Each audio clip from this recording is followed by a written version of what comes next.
Hello everyone. So today we are going to talk about supersession of judges case.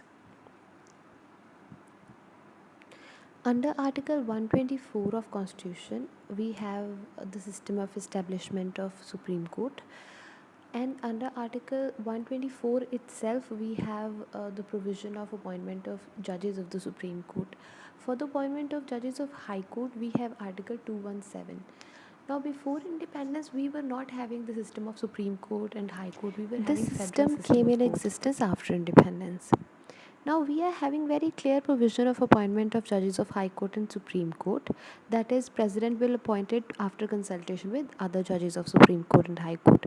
But we were not having a clear provision for the appointment of senior most judge, that is Chief Justice of India. So since the enforcement of the Constitution, convention was developed that the senior most judge of the Supreme Court will automatically become the next Chief Justice of India. Now, there was a report of the committee in 1956 which recommended that the merit of judges should also be taken into consideration. You cannot just make Chief Justice only on the basis of seniority. But this recommendation was not being followed. In the year 1973-74, Keshavananda Bharati case came, which talked about basic structure doctrine, in which it was held that the basic structure of the constitution cannot be amended by the parliament.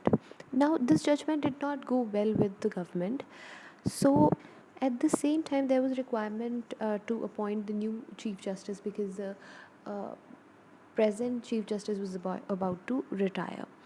Now, there were three judges, Mr. Shellett, Mr. Hegre, and Mr. Grover, were in line to become Chief Justice of India, but they were being superseded by the fourth judge in line, who was Mr. A.N. Ray, and he was being made the Chief Justice of India.